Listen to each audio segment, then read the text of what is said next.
Shabbat shalom, everybody. Shabbat shalom.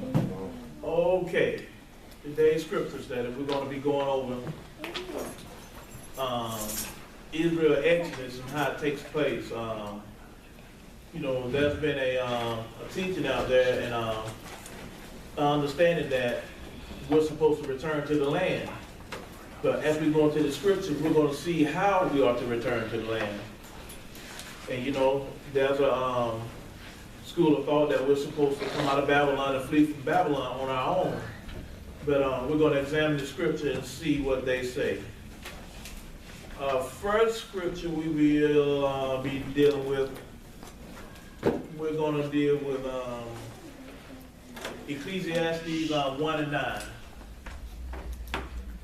And everybody make note of these scriptures also.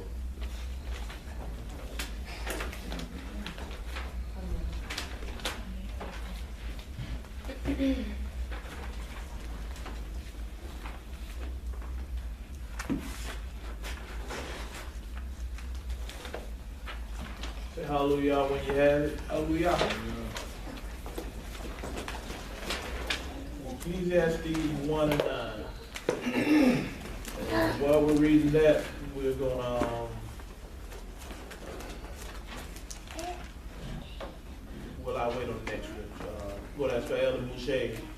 Read that for us and ask Elder Dawood to get Bereshit or Genesis 3 and 23.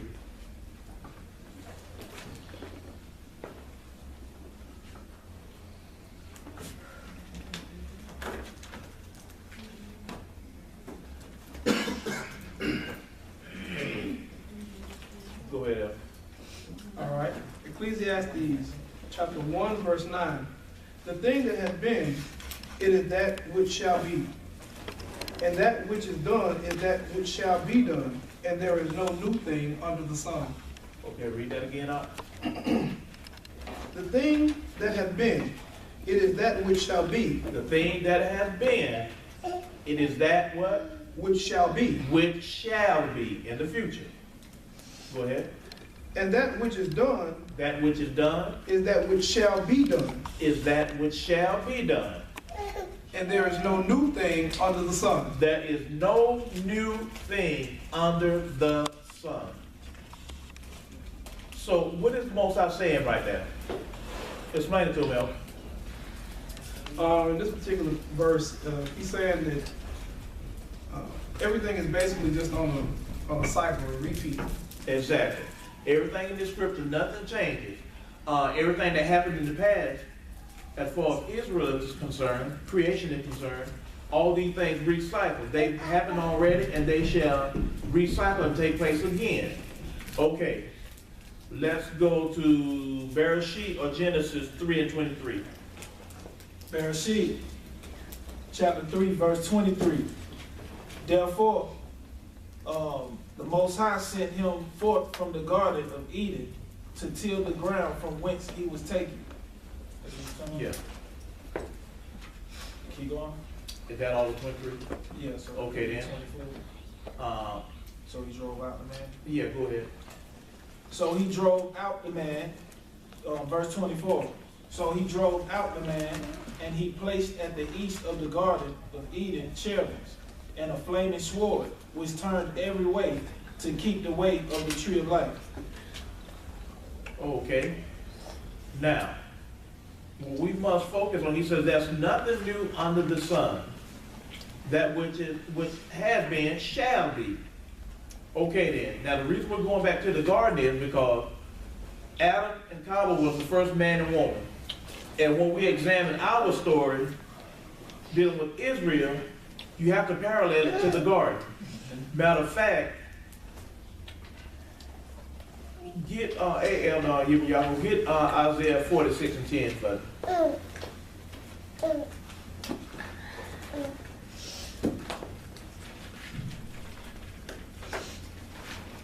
on Yashra'al 46 and 10. Declaring the end from the beginning and from ancient times the things that are not yet done, saying, my counsel shall stand, and I will do all my pleasure. Okay, he said declaring what? Declaring the end from the beginning. Declaring the end from what? The beginning. From the beginning. That's very important. So what he's saying is, like Elder Mouche said earlier, that, you know, there's nothing new under the sun. Everything that has already happened shall happen again. We already know what's going to take place at the end because he showed it to us at the beginning. So when we look at the story of Adam and Eve in the garden, think about it. Adam and Eve, they were chosen. They were given a paradise or a land. But they had conditions for that land. They were given instructions. Don't eat from this tree. You can eat from everywhere in this garden except from this one tree. They were given instructions. And there were consequences that came along with the instruction. If you eat from this tree, you shall surely die. Not only will you die, but you will be exiled out of this land. So what happened in the garden? Did not they choose to disobey the instructions? They did. Did not they die? Yes. And some people say they didn't die. It was hundreds of years before that. No, it wasn't. Adam didn't live a full day. That's right. He didn't even make a day. But did the scripture tell us a day is 1,000 years and 1,000 years is a day in the eyes of the Most High? So he didn't make a day. He died immediately. So what takes place is he died and then they were exiled out of the land. Now I'm going to tell everybody to think about this. What happened when they were exiled out of the land? What did the Most High do? Did he not put Malachim at the entrance of the gate? Place a sword. With a flaming sword that they what? That they should not enter in. Just that it should not enter in. Okay, then we read the scripture. Do we ever read about Adam and Eve trying to go back into that land that they were exiled from? No. No. Now, let's flip the script. Let's go over to Israel. At Sinai, when he betrothed Israel, he gave them some instruction called the Torah of the law. What did he give them with the instruction? Did he not give them a paradise or a promised land, a land for overflowing milk and honey? Mm-hmm. He gave them that. But what were the conditions for that land? Obey his voice. Obeying the instruction, his Torah, the law, statutes, and commandments. Did they obey them? Nope. Nope. What happened because they disobeyed them? They were kicked out. They were exiled out of the land, just like Adam and Eve disobeyed. They were exiled out of the land. Israel disobeyed. They were exiled out of the land. And did they surely die just like Adam? Because when he gave the instructions, what did he say? Did he say, choose ye life this day? By keeping his commandments? And you shall be great and multiply? But when he told them if they did not keep his commandments, what did he say? They would die and surely perish. That's right. You see the parallel? This exact same thing happened. So, what was required because of Adam and Eve's sin? Blood. What happened with that? Did not Adam and Eve cover themselves in fig leaves? Mm-hmm. But what did the Most High do? Yeah. He took an animal and took the skin. He sacrificed an innocent animal, took that skin and covered it.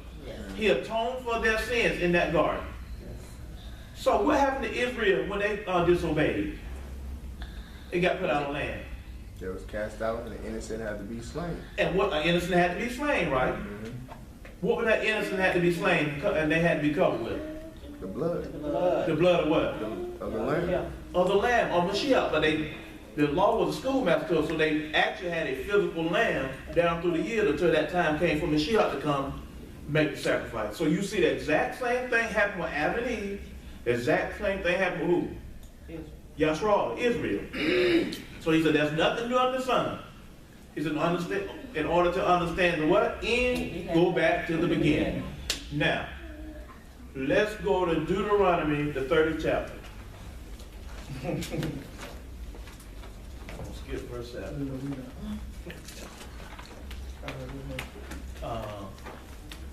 Starting at verse 1. Elder Yuri, you get Yashra'al, Isaiah 46 and 10. Yeah, but we're going to read verse 1 through 10. Deuteronomy chapter 30, verse 1. And it shall come to pass, when all these things are come upon thee, the blessings and the curse, Stop right there. He said, it shall come to pass when what?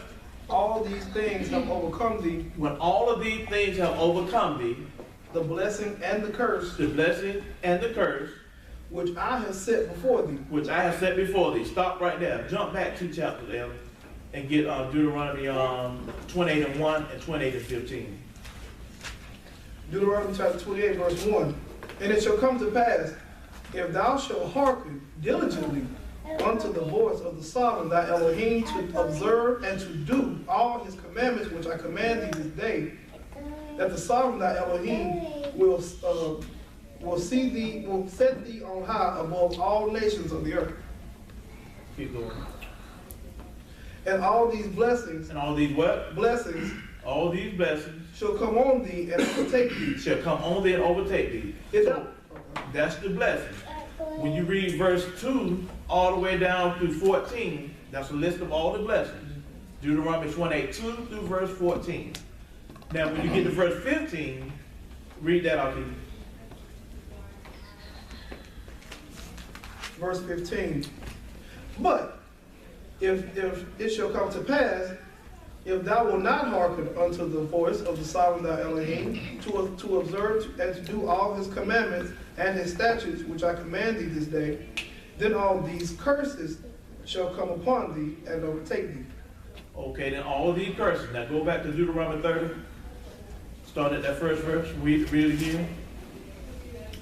And it shall come to pass, when all these things are come upon thee, the blessing and the curse, which I have set before thee, and thou shalt call them to mind among all the nations, whither the sovereign thy Elohim have driven thee, and shall return unto the sovereign thy Elohim, and shall obey his voice, according to all that I command thee this day, thou and thy children with all thine heart and with all thy soul, that the sovereign thy Elohim will turn thy captivity and have compassion upon thee. Stop right there. He said the sovereign thy Elohim would do what? Turn that captivity and have compassion. Turn thy captivity and have compassion on thee.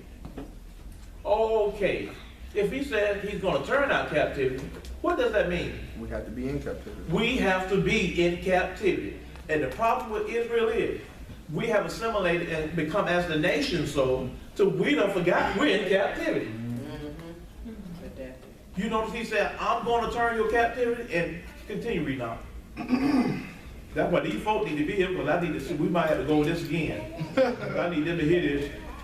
That then the sovereign thy Elohim will turn thy captivity and have compassion upon thee, and will return and gather thee. No. He said, you gather yourselves, you get up and go. Return and gather He thee. said he will do what? Return and gather Return thee and gather.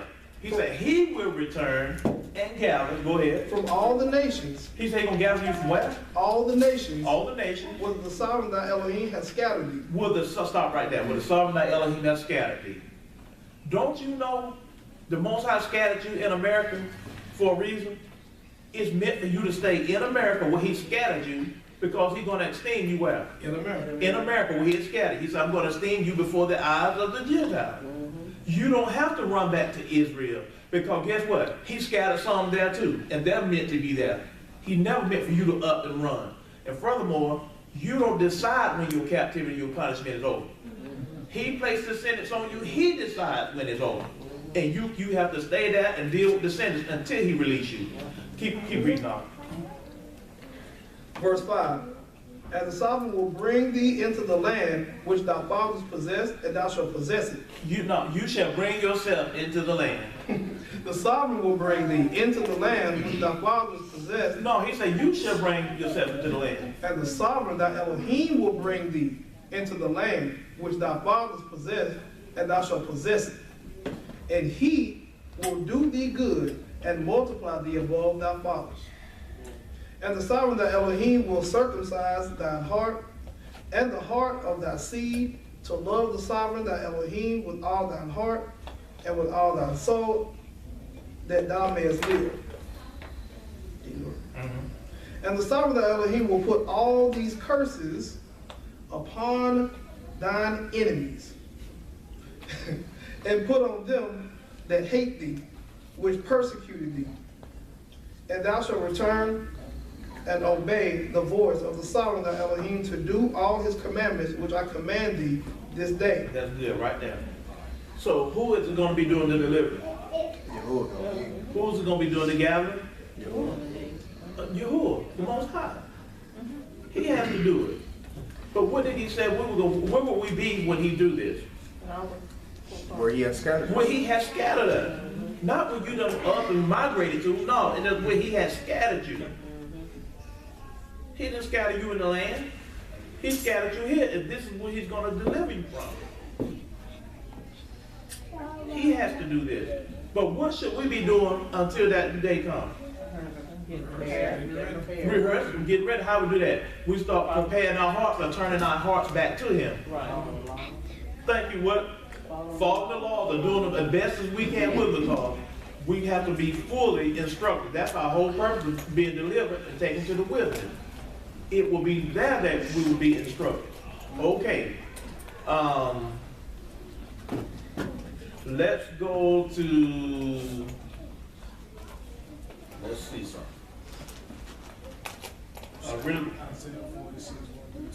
Isaiah 46, 1 through 10. But before we go there, let's talk about something. Elder Yearman, give the class a brief description of our Exodus and how it took place. When we left, Starting with the two witnesses first. well, two witnesses, Aaron and Moshe, they went before the Pharaoh, Ramses II, requested the people first. He didn't want to release them. The Most High sent plagues upon Israel until he decided to release them, and we departed through the Red Sea. We departed through the Red Sea. But the most important thing, what did he do? He sent the two witnesses. Right. The Most High never delivers Israel without instructions. Whenever he's going to deliver Israel, he's doing it twofold. He's delivering Israel, but at the same time, he's fixing to bring a judgment against the nation that has Israel. So, when we start reading about Sodom and Gomorrah, what happened? Did he not send two witnesses? What two witnesses did he send? He sent the two Malachims, or the two angels. And who did they go to? Lot. Abraham and Lot, right? They went to Abraham and Lot. Shalom, my people. Shabbat shalom. Okay, so when we get down into dealing with Sodom and Gomorrah, he sent what? He sent two witnesses. When we went back to Mizraim, how did he go before the Pharaoh? How did he send the word to Pharaoh? He sent two witnesses. They were who? Abraham and Moses. Aharon and Moshe. So, when we get to Abraham, the two witnesses, they told Abraham something. They gave him what? Did they just deliver him, or did they give him instructions? Gave him instruction. They gave him instructions. When they gave him the instructions, they instructed him what to do and where to go. But you know, if Abraham and Lot, they didn't do this on their own. They were given instructions. The two witnesses went forth then, just like the two witnesses went forth when? In Mizraim. So in every case where Israel is delivered, you're going to see something that takes place first. They are always given instruction. So what we have to realize, when we go back to what he said at the beginning, he said, what? Matter of fact, get that for me one more time, like Ecclesiastes 1 and 9. And that will get Yashra'al 46 and 10 for me once again. Okay. Ecclesiastes chapter 1, verse 9. The thing that has been, it is that which shall be. Okay. And that which is done is that which shall be done, and there is no new thing under the sun. Go ahead and read that again. The thing that has been, The things that have been, it is that which shall be. it is that which shall be. And that which is done is that which shall be done. That which is done is what? that which shall be done, That which shall be done. and there is no new thing under the sun. This is very important. I want y'all to hear this real good. There is no